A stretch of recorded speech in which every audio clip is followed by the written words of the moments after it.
예수께서 이르시되 나는 부활이요 생명이니 나를 믿는 자는 죽어도 살겠고 무릇 살아서 나를 믿는 자는 영원히 죽지 아니하니 이것을 네가 믿느냐. 하나님 운명이시니 예배하는 자가 영과 진리로 예배할지니라. 아멘.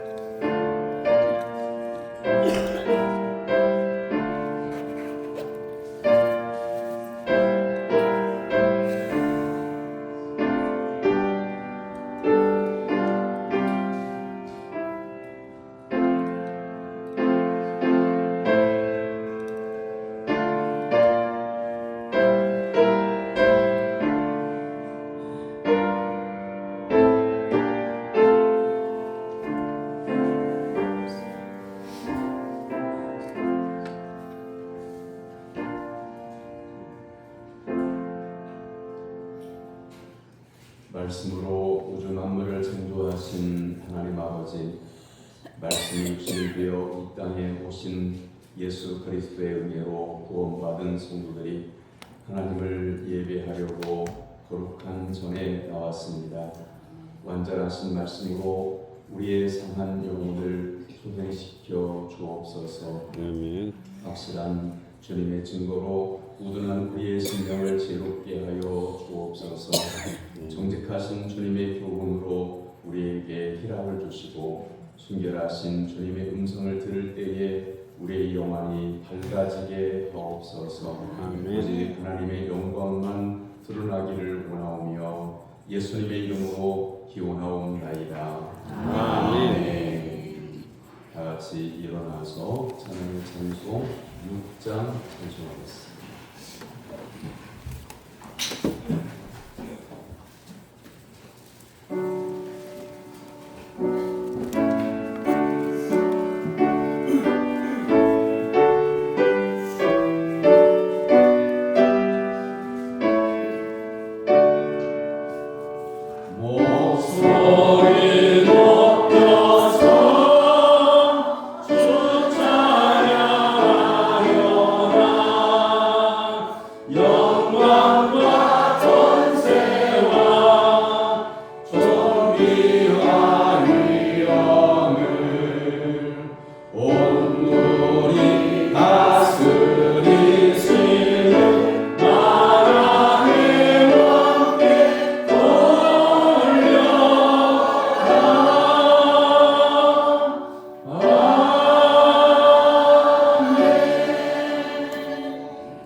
주부에 준비되어져 있는 고백이고 다 같이 기도하겠습니다. 인생의 주관자이신 하나님 아버지, 하나님의 나라의 소망을 두고 살아가셨지만 저희들은 잠깐만 분명히 없어질 이 세상을 바라보고 살았습니다. 하나님 나라를 위해서는 작은 물질도 아까웠으나 내가 오실 분을 위해서는 아끼지 않았습니다. 하나님이 계시지 않은 것처럼 특별하기보다도 세상의 것만 추구하며 살았습니다. 주님, 우리의 어리석음을 용서하여 주옵소서. 우리 영혼을 열어 하나님 나라를 보게 하시고 신령한 삶을 살도록 인도해 주옵소서. 예수님의 이름으로 고백의 기도를 드립니다. 아멘.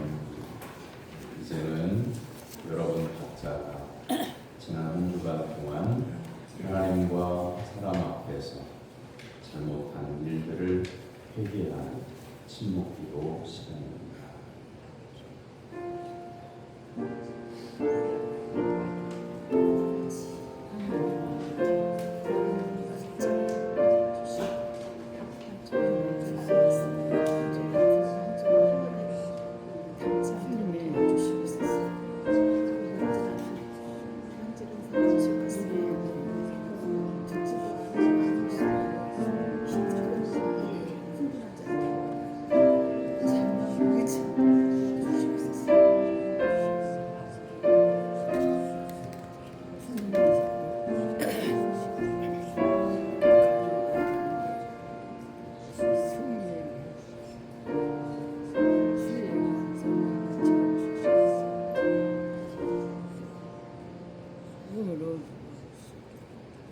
진심으로 경외하고 자복하는 성도에게 하나님은 죄사함을 말씀으로 선언하십니다. 내가 그들에게 한 마음을 주고 그 속에 새 영을 주며 그 몸에서 돌같은 마음을 제거하고 살처럼 부드러운 마음을 주어 내 율례를 따르며 내 규례를 지켜 행하게 하리니 그들은 내 백성이 되고 나는 그들의 하나님이 되리라. 아멘. 성시교독은 오늘 23번 시편 43편 말씀입니다.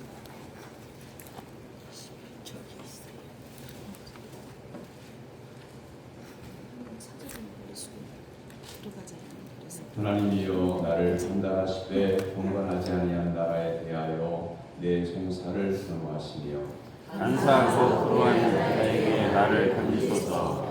주는 나의 힘이 되신 하나님이시거늘 어찌하여 나를 버리셨나이까. 내가 어찌하여 원수의 영광으로 말미암아 속에 갇히나이까.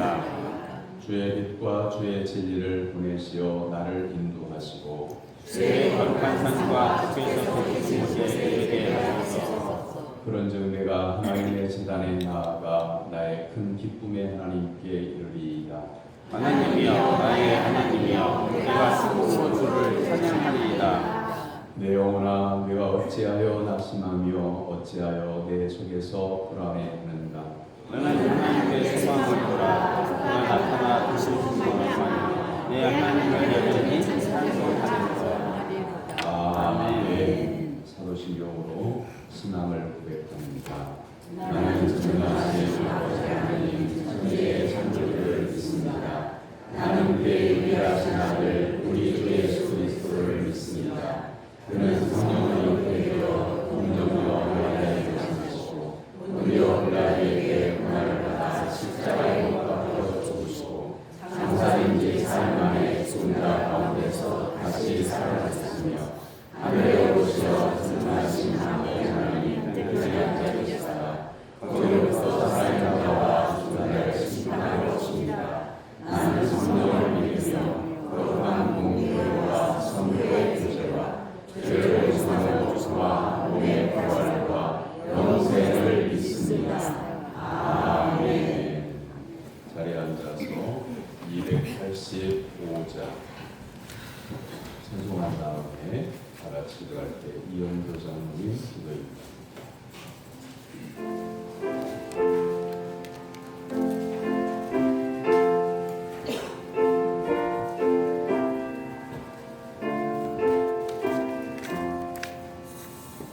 주의 말씀 나는 그날 참 기쁘고 복되도다. 이 기쁜 날못 이겨서 온 세상에 전하노라. 기쁜 날 기쁜 날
인자가 영원하신 하나님 아버지 감사합니다. 우리를 사랑하시고 주셔서 지난 시간 선물같이 받아 우리 하나님께 뜻되게 살도록 도우시며 인도해 주신 하나님의 은혜에 감사를 드립니다. 오늘 거룩하고 복된 주일 신광교회 믿음의 권속들이 하나님께 예배를 드립니다. 하나님 우리의 예배를 받아 주시옵소서. 아멘. 하나님 감사합니다. 세상에는 생각하지 못한 사건 사고가 일어나고 있습니다. 우리는 하나님의 보호하심으로 지금 이 시간 살아있음에 감사합니다. 아멘. 걸어서 교회에 올 수 있어 감사하고 말을 할 수 있는 일이 있어 찬송할 수 있음에 감사하고 들을 수 있어 말씀을 듣고 눈이 있어 성경을 볼 수 있게 하시니 감사하고 우리의 필요를 간구함으로 채워주시니 감사합니다. 아멘. 건강하여 사랑하는 가족과 이웃 교회를 위해 일할 수 있게 하시니 감사합니다. 아멘. 하나님 이와 같은 하나님의 사랑하심에 저도 살아야 할 우리입니다. 말씀을 보고 배운 대로 행해야 할 우리가 그리하지 못하고 세상 욕심에 따라 죄를 지었습니다. 형제와 이웃을 사랑해 함에도 탐탁치 않게 생각했고 욕심으로 배려 없이 살고 생활이 본이루지 못했습니다. 믿음 있는 자로 살아가지 못한 죄를 회개합니다. 용서해 주시고 우리의 마음을 다스려 성령의 인도하심 따라 행하게 하여 주시옵소서.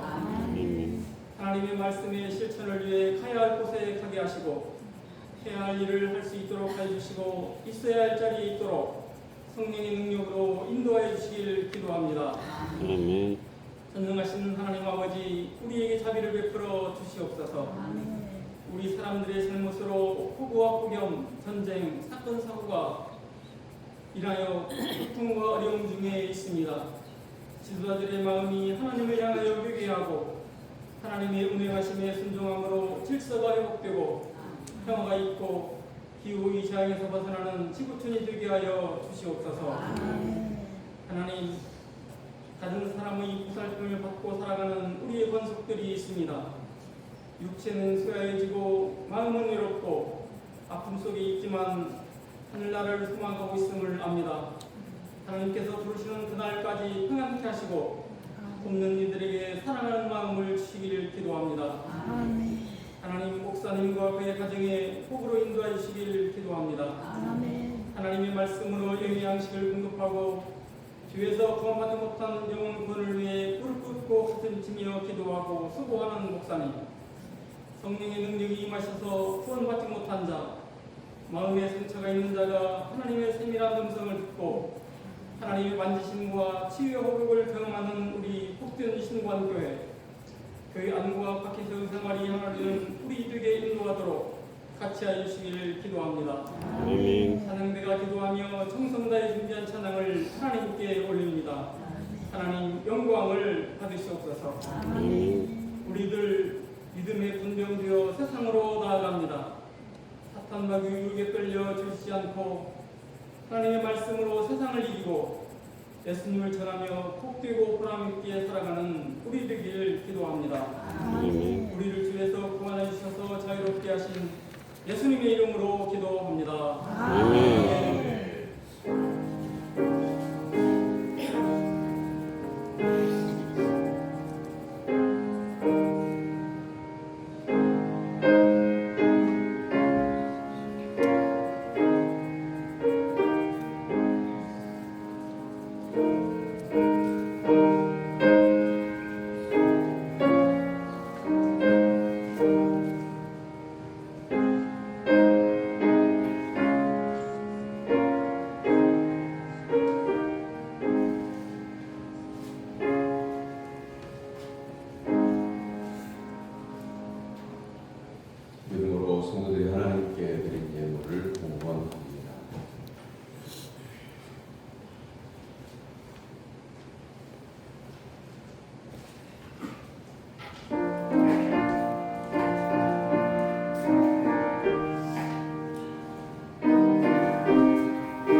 자비로운 창조의 손길로 은혜를 베풀어 주신 하나님 아버지, 진노의 자녀들인 저희들에게 은혜를 베풀어 주셔서 하나님 나라의 상속자로 세워주심을 감사드립니다. 저희들의 생활의 전부가 주님의 것임을 고백합니다.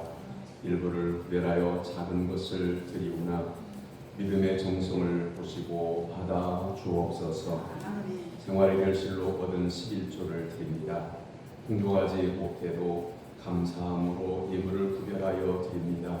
생일 감사금을 드리고 모든 일에 감사하여 범사의 예물을 드리며 자녀들 믿음 안에서 하나님께서 복 주심을 감사하여 감사의 예물을 구별하여 드립니다.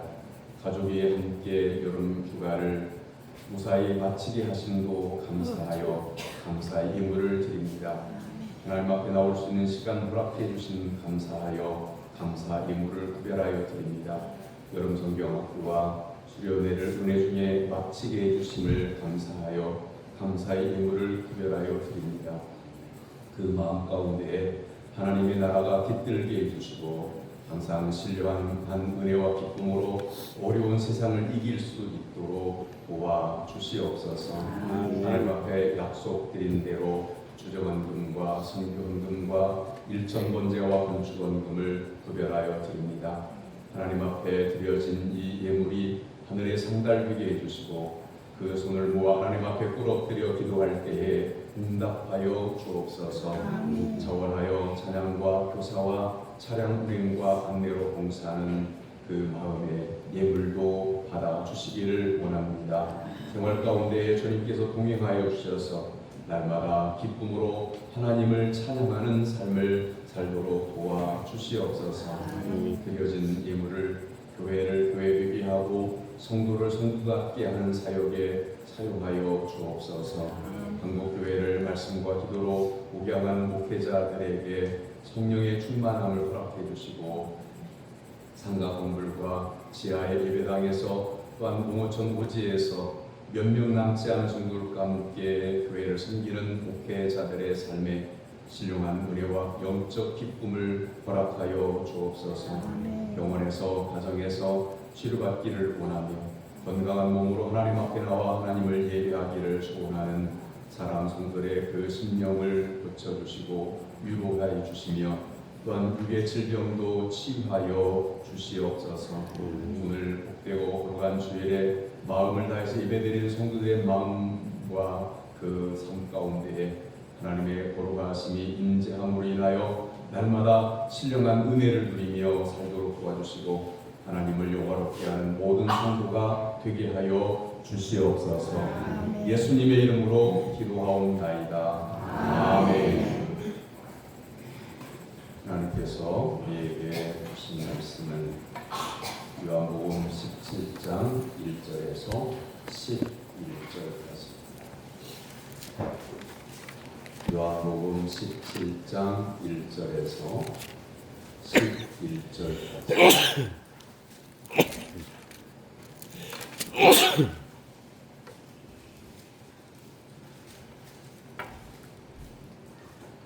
신약성경 176쪽 요한복음 17장 1절에서 11절까지의 살아계신 하나님의 말씀을 교도가 된 11절은 같이 받들어 보겠습니다. 예수께서 이 말씀을 하시고 오늘 들어 하늘을 우러러 이르시되 아버지여 때가 이르렀사오니 아들을 영화롭게 하사 아들로 아버지를 영화롭게 하게 하옵소서. 아버지께서 아들에게 주신 모든 사람에게 영생을 주게 하시려고 만민을 다스리는 권세를 아들에게 주셨음이로이다. 영생은 곧 유일하신 참 하나님과 그가 보내신 자 예수 그리스도를 아는 것이니이다.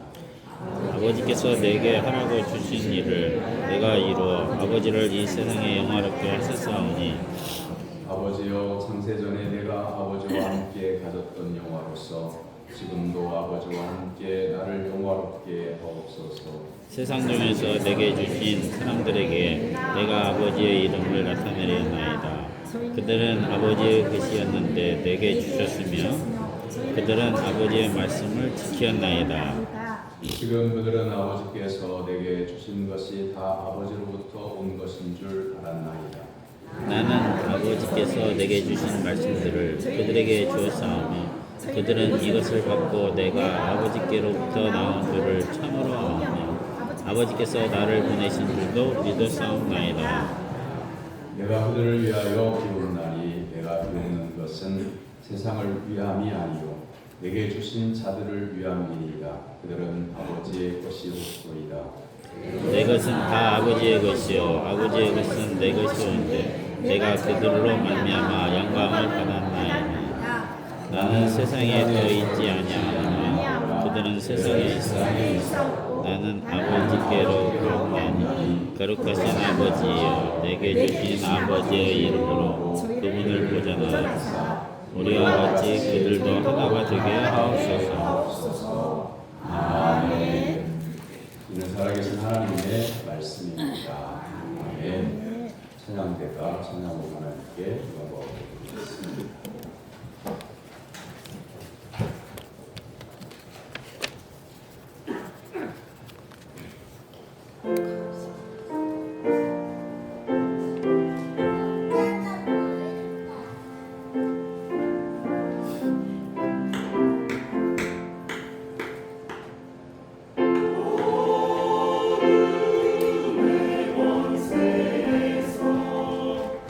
인생을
하나님께서 예배하신 하늘의 은혜가 임하게 되기를 주님의 이름으로 축원합니다.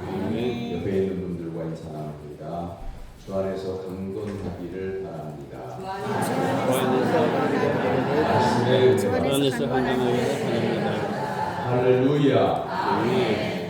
요한복음 17장은 예수님께서 기도하신, 그리고 교회와 성도들을 위해서 기도하신 중보 기도입니다.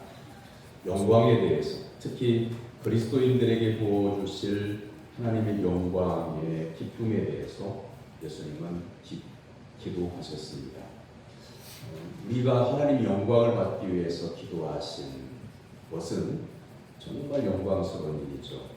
이렇게 설교를 하면 와닿지 않을 것 같아요. 하나님, 예수님이 우리가 하나님의 영광을 드러내고 또한 우리가 영광을 받기를 원하셔서 기도하셨다. 이게 어떤 내용일까요? 이렇게 예를 들면 금방 와닿을 것 같아요. 대통령이 여러분 집으로 전화를 했어요. 그러면서 하신 말씀이 지금부터는 우리 암흑의 성도님 가정의 모든 대소사를 제가 챙기겠습니다. 법적인 것도 지원해주고 재정도 지원해주고 어려운 일이 있으면 대통령의 권한으로 정부의 힘으로 뒷배를 봐줄 테니까 염려하지 마십시오. 그럼 얼마나 기뻐하고 얼마나 영광스러워하겠어요? 다시 설교합니다. 예수님이 우리가 하나님의 영광을 받고 하나님의 영광을 드러내기 위해서 기도하셨습니다. 이 감흥이 안 와요. 세상의 대통령이 도와주겠다고 하면 막 그냥 마음속에 기쁨이 벅차오르는데, 예수님이 우리가 영광을 받기를 원하셔서 기도하셨다. 그러면 잘 와닿지 않아요. 왜 그럴까요?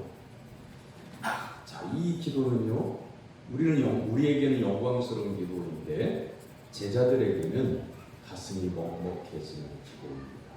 왜냐하면 18장에 보면 제자들이 예수님이 잡히시는 것을 보고 뿔뿔이 흩어집니다. 도망갑니다. 예수님을 버립니다. 그러니까 제자들이 지금 마음속에 예수님을 여러 차례 내가 십자가를 지고 죽은 지 3일 만에 부활하리라 했을 때 제자들 대부분은 만류했어요. 예수님 그리 마옵소서. 이렇게 예수님께 십자가를 지지 말라고 이렇게 요청을 한 이유가 뭐냐면 자신들의 안위를 위해서 그런 거지 않아요. 예수님이 십자가에 고난당하시는 것이 마음이 아파서가 아니라 예수님을 3년 동안 따라다니는 목적이 예수님이 유대인의 왕이 되면 자신들도 한 자리 차지하고 싶어서 예수님을 따라다니는, 예수님이 죽으시면 모든 게 다 숲으로 돌아가잖아요. 그렇게 마음이 주중숭해지고 있는데 예수님께서 제자들을 위해서 하나님의 영광이 드러나기를 기도하고 있다는 말이죠. 제자들이 아직 예수님이 십자가에 지실 사건이 현실로 이루어질지 아닐지 잘 몰라요. 예지 능력이 없으니까. 근데 예수님 말씀하신 것 때문에 긴가민가하고 있고, 만약에 그렇게 된다면 우리는 3년 동안 예수님을 따라다니는 것은 뭐가 되냐 하고 마음이 뒤숭숭하고 있는데 예수님께서 제자들을 위해서 기도하신다는 말씀입니다.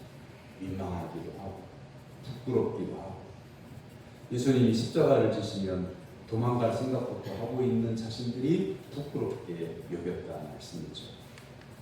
자, 그런데 제자들이 느낀 부끄러움은 제자들만의 것이 아니라 우리에게도 예외가 아니라고 하는 거죠.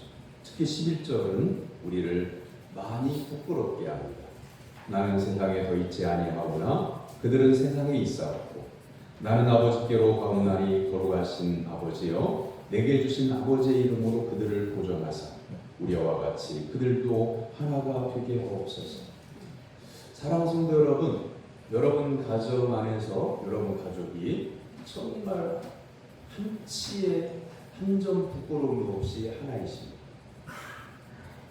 부모 자녀 간에, 형제 간에 그냥 한 점 부끄러움도 없이 우리 가족은 하나예요. 서로 신뢰하고 서로 존중하고 서로 아끼고 서로 돌봐주고. 그리고 우리 가족은 하나예요. 예수 믿는 우리 가족은 하나님 중심으로 우리는 하나예요. 여러분 가정이 지금 그렇습니까? 아니면 하나님 앞에 나와서 눈물로 우리 가족이 하나 되기를 원합니다. 큰아들이 돌이키기를 원합니다. 큰딸이 회개하기를 원합니다. 눈물로 기도하고 있는 가족이지. 생각해보면 세상에 남아있을 성도들이 하나가 되게 없어서 예수님과 하나님이 하나인 듯이 성도들도 하나가 되게 없어서 이렇게 기도하신 대로 우리가 하나가 되어 살고 있는가. 또 한국교계의 교단들을 바라보면 부끄럽기 짝이 없어요. 여러분 우리 한국 교회 안에 교단들이 총 몇 개나 있으면 그 교단들마다 특징이 무엇인지 여러분들은 설명할 수 있습니까? 알지 못할 정도로 성도님들이 이사를 가면 목사님 어느 교회로 가야 돼요? 서울로 이사 갔는데 어느 교회로 가야 돼요? 무슨 동으로 이사를 갔어요? 이 동에는 어떤 교회를 가야 돼요? 집 앞에 있는 교회를 갔더니 은혜스러운데 우리 교단 같아요. 교회 이름 대보세요. 그 교회 이름을 들었더니 합동처예요. 성결교회거든. 그런데 우리 교단 같아요. 그 예배 분위기만. 그렇게 말씀하시는 분들이 이사간 성도들 가운데 10명 중에 7명은 다 그렇게 교단을 잘 몰라서 교회를 선택하는 것에 어려움을 겪더라고요. 교단이 얼마나 많은지 교단을 다 알 수가 없어요. 이걸 역으로 말하면 교회가 하나됨을 지키지 않았다고 하는 것을 말하고 있기 때문에 예수님이 오늘 요한복음 17장에서 교회가 하나 되기가 없어서 세상에 남겨질 성도들이 하나가 되기가 없어서 이 기도를 받은 우리가 부끄럽다는 말씀이죠. 오늘 예수님께서 기도하신 대상인 제자들이 예수님이 본인들에게 잡히자마자 풀뿌리 다 가버리고 맙니다. 제자들이 그 당시에 예수님을 놓고 도망갈 때의 그 심정이 어땠을까요? 나는 피하기만 하면 된다. 나는 잡히지 않기만 하면 된다. 나는 예수님이 십자가에 달릴 때 나는 십자가에 안 달리면 된다. 그런 심정만 가지고 도망을 갔을까요? 여러분 도망가는 이 사람들의 이 뒤통수가요. 전라도 말로 캥기는 거예요. 양심이 있기 때문에. 그렇지 않겠어요? 이런 예를 들어서 좀 미안합니다만 가족도 다투는 때가 있어요. 싸우는 때가 있어요. 부부지간에도 의견이 충돌해서 다투는 때가 있어요. 참다. 그런데 마음에서 유쾌하게 싸우는 부분은 없어요. 부모와 자식 간에 불화할 때 기뻐서 불화하는 사람은 한 사람도 없어요. 마음속에 아버지를 향해서 내가 이렇게 모질락스럽게 얘기하는 모진 얘기를 하는 게 자식은 도리가 아닌데 그러면서도 하는 경우도 있고요. 근데 사람이라고 하는 건 기본적으로 양심이 있어요. 그렇기 때문에 제자들이 예수님이 잡히시자 도망간 것을 비난할 일만 아니다 그 말씀이죠. 오히려 나는 하나님께서 내게 맡겨주신 믿음의 사명에서 도망간 적이 없는가 라고 제자들이 예수님이 잡히시던 것을 보고 도망가는 그 모습을 보면서 나는 하나님으로부터 멀어진 순간을 없는가 라고 하는 것을 생각할 줄 아는 사람이 믿음의 사람이고 하나님의 은혜를 받을 수 있는 비결이기도 하죠.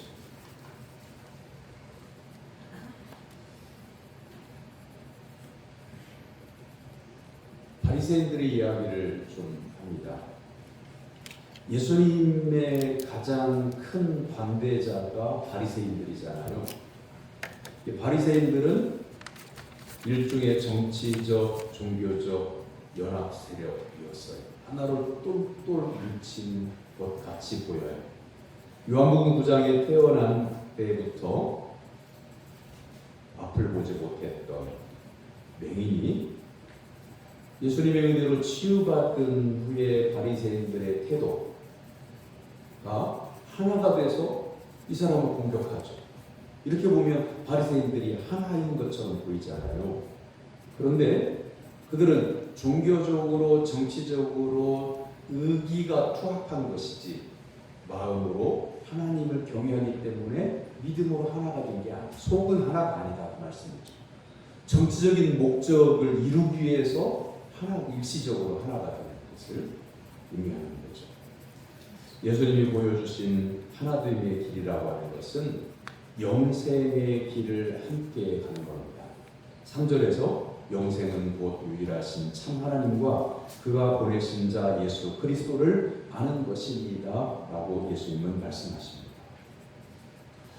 여러분들끼리 성도님들끼리도 신앙에 대한 얘기를 주로 하겠죠. 성도님들이 모이면 3, 4, 5 이렇게 모이게 되면 대부분 다 신앙의 이야기를 해요.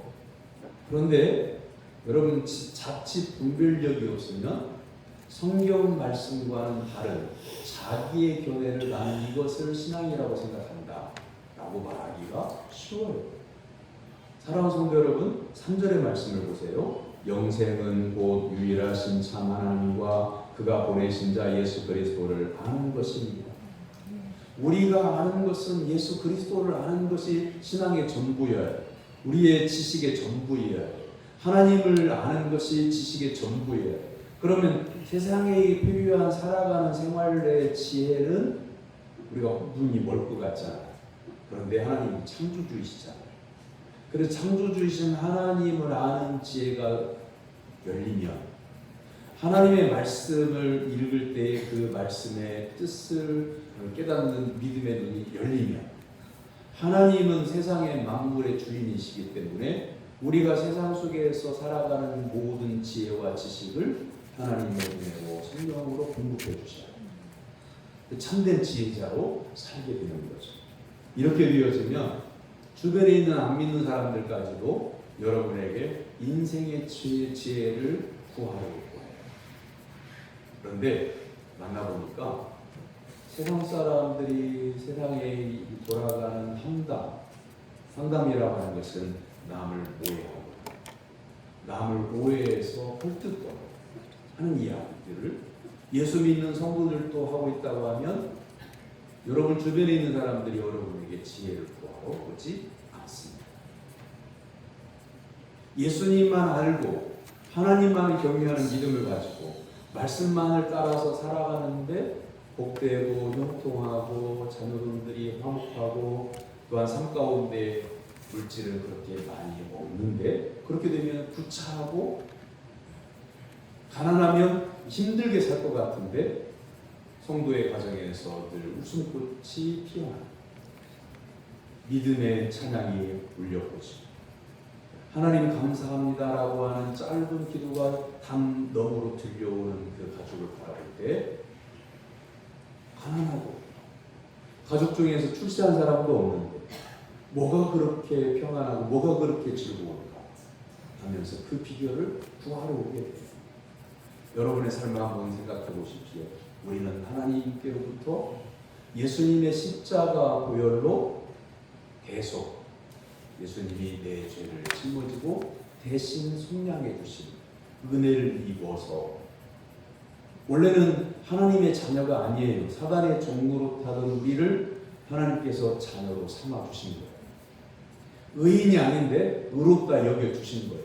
이 은혜를 우리가 받았다고 하면 다른 거 부족한 거 아니면 세상적인 거 이런 거 생각이 안 날 거예요. 하나님의 은혜에 감사하는 거죠. 여러분 누가 누구를 비판합니까? 사람은 사람을 평가할 자격이 없어요. 법에서도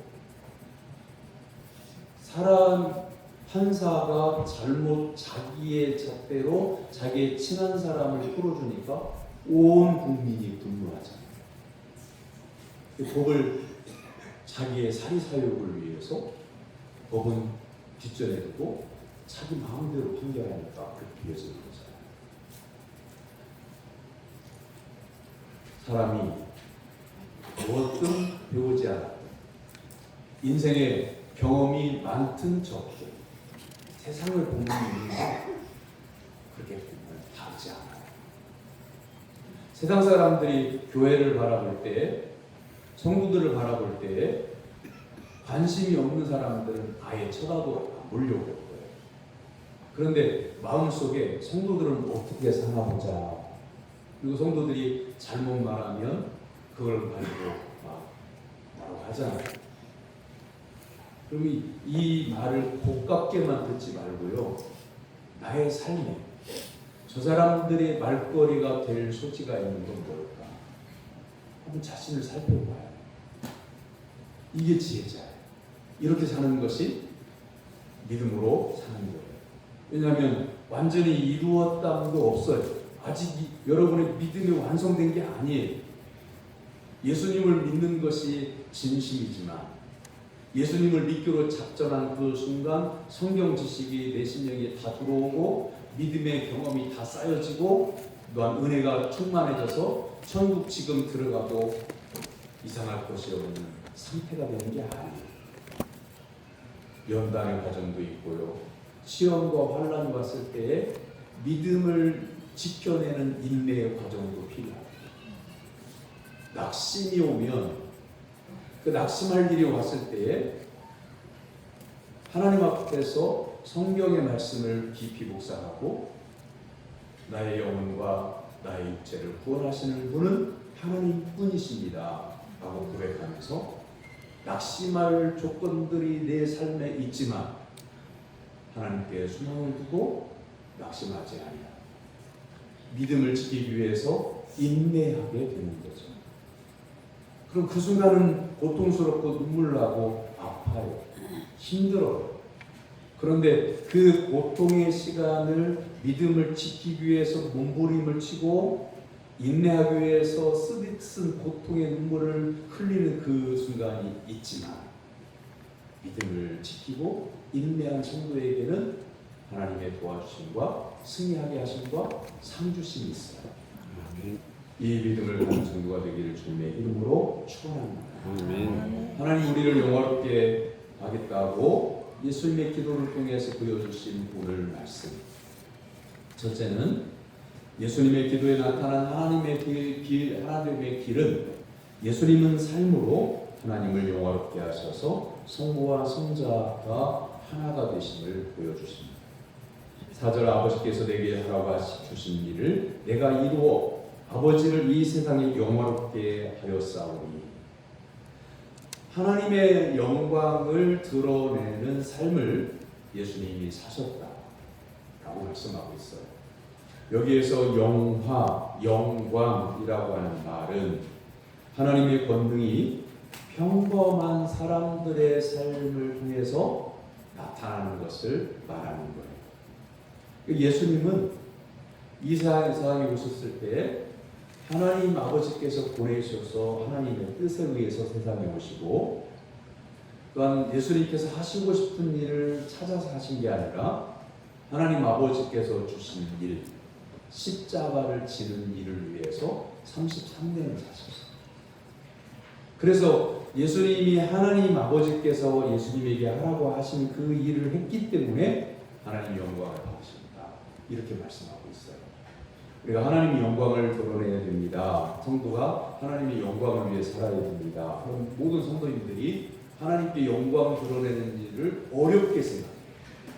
그리고 교회에 있는 일들을 봉사를 많이 해야 하나님 영광이 드러날 거니까 부담스러워요. 왜냐하면 육체가 연로하구나. 그리고 건강하지 못하구나. 시간이 허락이 되지 않구나. 그러면 하나님 영광을 위해서 일을 해야 되는데 그까지 어떻게 해요? 이렇게 말씀하시는 성도님들이 많아요. 하나님의 영광을 위해서 하나님께서 우리에게 원하시는 말을 따라서 살아가는 것이라고 하는 건 이런 거예요. 여러분 자녀들이 성장하는 과정 가운데 여러분들이 신앙생활을 시작했어요. 그래서 자녀들 앞에서 새벽기도 다녀오는 모습, 또한 식사를 준비하고 밥상에서 감사의 기도를 드리는 그런 어머니의 모습, 또 형제간에 다툴 때에 여러분 부모도 그 형제간에 아무것도 아닌 것 가지고 계란 후라이 하나 가지고 싸우는 그런 아들 딸들을 볼 때 한심하잖아요. 그러면 여러분 어떻게 하셨어요? 그냥 이 손으로 그냥 청소를 때리면서 먹는 것 가지고 싸우나? 또 형한테는 그러죠. 야, 형이 동생한테 양보하지 치사하게. 이렇게 자녀들에게 말하면 교훈이 하나도 안 돼요. 어린 자식들이 밥상머리에서 먹는 것 가지고 싸우는 걸 보고 엄마가 조용히 엄마 밥그릇, 자기 밥그릇에서 밥을 덜어서 밥이 모자라서 더 먹겠다고 나와서 치는 아들과 딸에게 엄마 밥을 주는 거예요. 처음에는 그걸 엄마가 자식을 사랑해서 주는 사랑이라고 생각 안 하겠죠. 철이 없다면 엄마가 밥을 주니까 신난다, 좋다 그러면서 막 그 밥을 퍼먹겠죠. 어리니까. 근데 평소의 삶에 엄마가 화도 안 내고 자식들이 혼날 일을 했는데도 불구하고 아버지가 노여워하지도 않고 어깨를 토닥토닥 하면 사람이 실수도 할 수 있는 거란다.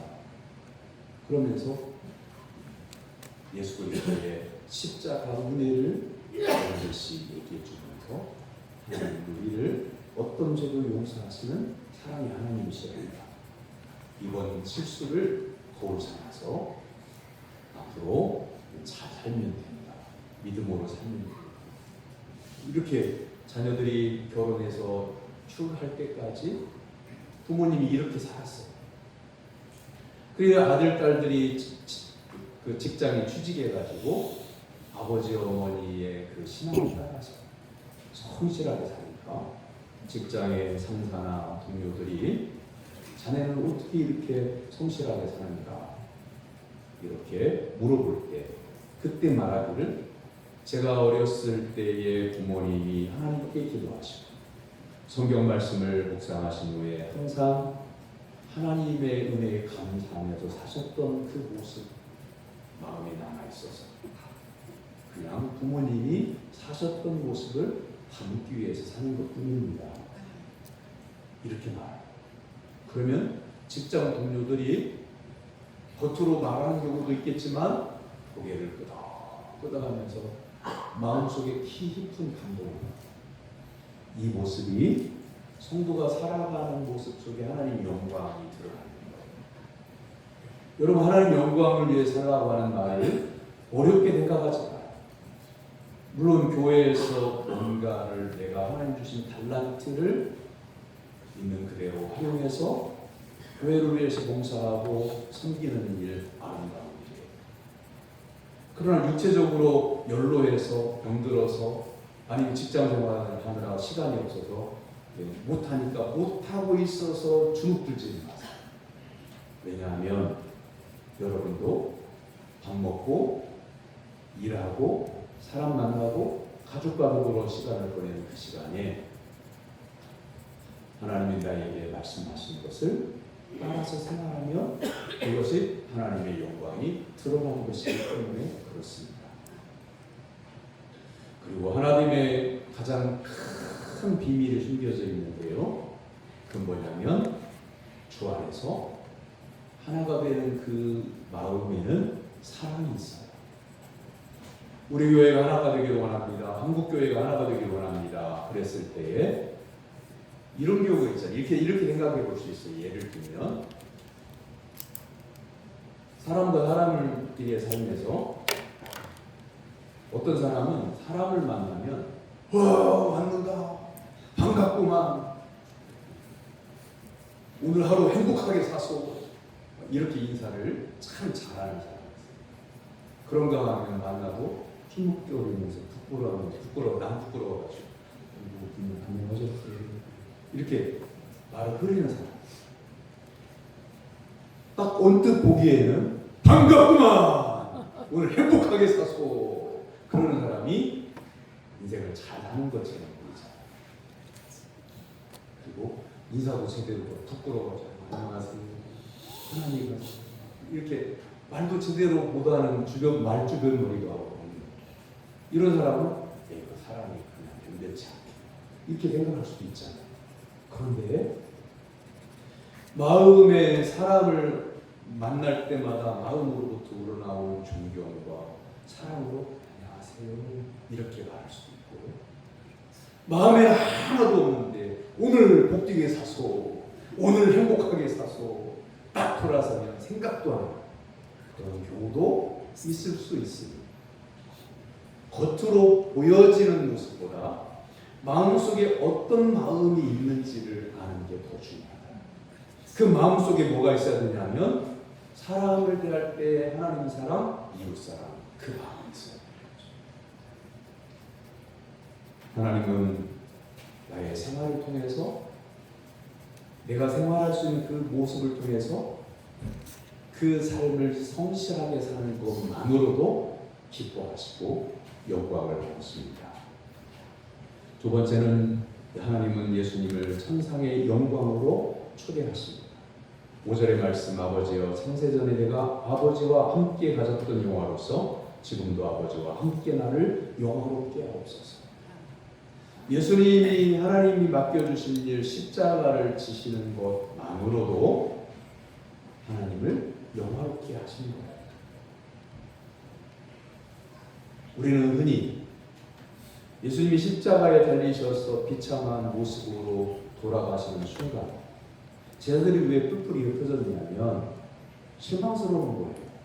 아니 하나님의 아들 예수 그리스도라고 이렇게 믿었는데 하나님의 아들이 이렇게 쫄병할 때 장군도 아니고 쫄병한테 질질 끌려가지고 맞고 그 쫄병들한테 침뱉음을 당하고 쫄병들한테 욕먹음을 당하고 아무것도 못하고 그냥 십자가에 달려 초라하게 돌아가시니까 실망스러운 거예요. 그 주변에 있던 사람들 가운데도 이렇게 말하잖아요. 네가 하나님의 아들이면 십자가에서 내려와 봐라. 그러면 우리가 믿겠다. 이렇게 말하는 사람도 있잖아요. 이 말은 조롱하기 위해서 한 말이기도 하지만 그 속에는 뭐냐? 너 뭐야? 하나님의 아들이라며. 하나님의 아들이 모습이 이러해야 돼? 이렇게 초라해야 돼? 이렇게 비참해야 돼? 하나님의 아들이 죽음이라고 하는 게 거룩해야지 이렇게 비참하게 죽어야 돼? 라고 하는 그 실망감 때문에 하는 말이기도 해요. 우리에게도 그런 게 있잖아요. 목사가 예를 들면 도로에서 차량이 또랑으로 전복해가지고 뒤집어져 사람이 죽어버리는데 거기에 하천물이 흘러가면서 이 물에 잠겨서 곧 물속에 들어가면 이 사람이 죽을 거예요. 목사가 동네 사람도 아니고 지나간 사람이고 모르는 사람이고 그런 사람 그리고 범죄자예요. 죄를 범하고 그 형사를 피해서 도망가다가 사고가 나요. 근데 그런 줄도 모르고 목사가 지나가다가 뛰어들어가서 그 물속에서 끄집어내고 덩치가 커가지고 힘을 다해서 끄집어내고 힘이 빠져서 목사가 물속에 빠져 죽었다. 그러면 성도님들도 아니 목사님이 성도들을 신방하고 성도들을 살리기 위해서 교회 거룩한 일을 하다가 돌아가셔야지 저 피레미 같은 범죄자를 살리기 위해서 그걸 힘쓰다가 그렇게 비참하게 돌아가. 에이 난 예수님 안 믿으면 그럴 사람 있겠어요? 없겠어요? 그럴 수 있어요. 사랑하는 성도 여러분 믿음의 눈을 뜨고 보세요. 예수님이 십자가에 달리시기 위해서 돌아가신 그 순간까지만 보면 부활하지 않으셨고 이 순간까지만 보면 그 당시의 제자들도 그 당시 예수님을 따랐던 사람들도 다 실망했어요. 아직 부활을 경험하지 못했기 때문에. 사랑하는 성도 여러분, 근데 하나님은 아직 십자가를 예수님이 지시기 전인데도 하나님 영화를 받으셨다, 이렇게 말씀하셔요. 여러분의 인생이 미완성일 수 있어요. 여러분 자녀들에게 이만큼은 하고 내가 하나님 나라에 가야 되겠는데 하고 평생 자식들을 위해서 준비하고 애쓰고 수고하고 기도하고 그랬는데 안 이루어질 수도 있잖아요. 그리고 생명이 끝나고 하나님이 부르실 수도 있잖아요. 그럼 눈을 감을 때 내가 믿음의 꿈을 다 이루지 못하고 죽는구나, 한탄스러울 수도 있잖아요. 근데 하나님은 뭔가를 완성해 놓은 존재, 공부가 많은 존재를 기뻐하시는 게 아니라 부족하고 허물이 있지만 제가 죄인입니다, 하나님 저를 선택해 주신 것 감사합니다, 구원해 주신 은혜를 감사합니다 하면서 평생을 산 그 성도를 귀히 보시는 거예요. 그 모습을 영화롭게 여기시는 겁니다. 세 번째는 예수님의 기도 속에 드러나는 영광은 십자가를 향한 믿음의 걸음을 보여줍니다. 아직 이 부활이 완성되기 전이잖아요. 요한복음 17장에 예수님의 기도하는 시간은 아직 예수님이 십자가를 지시고 부활 3일 후에 부활하신 사건의 전이잖아요. 날짜가 아직 안 됐어요. 그런데 이 자체만으로도 예수님이 하나님 아버지께서 말씀하신 대로 삶을 사니까 하나님의 영화가 드러났다, 하나님께서 영광을 받으셨다, 하나님과 예수 그리스도가 하나이시다 라고 하는 말씀이 기록되어져 있는 것을 우리에게 보여주시는 것은 뭔가 끝에 가서 결론이 잘 나야 되는 게 아니고요, 지금 길을 걸어가고 있는데 그 길을 잘 걸어가야 되는 거예요. 여러분, 예를 들면 여러분 딸네 집에 간다고 해봐요. 딸네 집이 서울 쪽이에요. 서울 쪽이면 차를 타도 열차를 타도 서울로 가는 열차, 서울로 가는 버스를 타야 돼요. 그런데 잘못 알고 탄 것도 아니고 아이고 뭐 보러 가나 거꾸로 가나 가기만 하면 되는 거지, 나는 부산 들렸다 갈래? 갈 일도 없는데 부산행 열차를 탔다 해요. 제가 이 비유를 드는 이유가 있어요. 인생의 길이라고 하는 것은요, 한 번 가는 거예요. 오늘 하루도요, 내 평생이 90년 평생이라고 해도 이 하루가 여러 날 있는 게 아니라 2025년 8월 11일 날 이 주일은 하루밖에 없어요. 한 번밖에 없어요. 그러니까 한 번 이 가는 길이 목적지가 저 천국으로 향하는 길로 이어져 있어야 되는 거예요. 거꾸로 가면 안 되는 거예요. 다시 돌아오면 되죠. 물론 기독교는 은혜의 정도라서 지금까지 내가 잘못 살다가 신앙생활도 잘못하다가 회개하고 돌이키는 은혜가 있어요. 하지만 사랑하는 성도 여러분, 만약에 오늘 주일을 지키고 난 다음에 오늘 저녁에 구급차 실려가서 중환자실 응급실에서 하나님이 나를 부르신다고 하면 내 인생은 돌이킬 수 있는 기회가 없는 거예요. 오늘 이 시간밖에.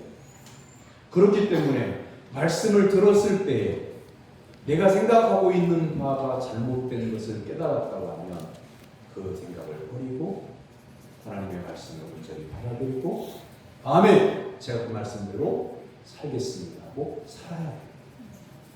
그래야 하나님께서 우리에게서 영광을 받으십니다. 기도하겠습니다.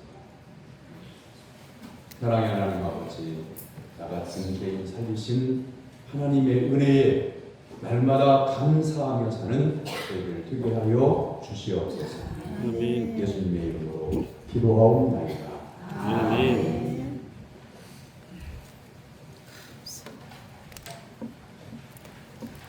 오늘 난예배 후에 세 가족들로 있습니다.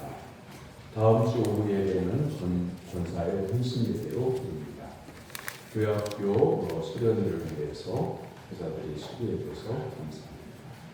육부역이 이순주 집사님이 심장 혈관이 막혀서 혈관을 뚫는 시술을 하고 예수병원에 입원해 있습니다.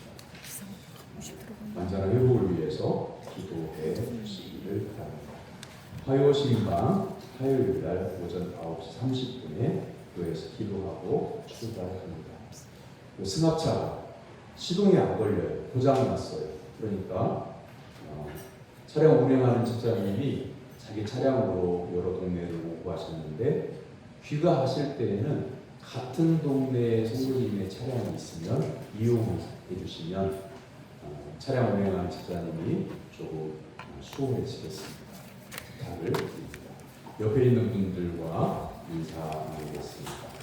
예수님만 바라보고 삽시다. 예수님만 바라보고 삽시다. 다 같이 일어나서 55장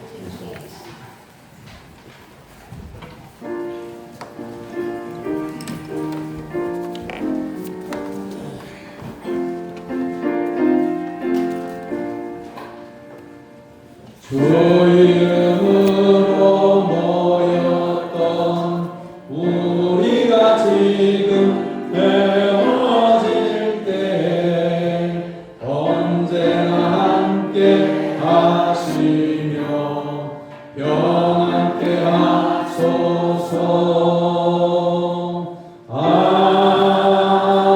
아멘. 하나님의 사랑으로 구원받은 사랑하는 성도 여러분, 여러분의 삶의 현장에 나가 복음으로 살 것을 주님의 이름으로 위탁합니다. 여호와는 내게 복을 주시고 너를 지키시기를 원하니 여호와는 그의 얼굴을 내게 비추사 은혜 베푸시기를 원하니 여호와는 그 얼굴을 내게로 향하여 드사 평강 주시기를 원하노라. 아멘.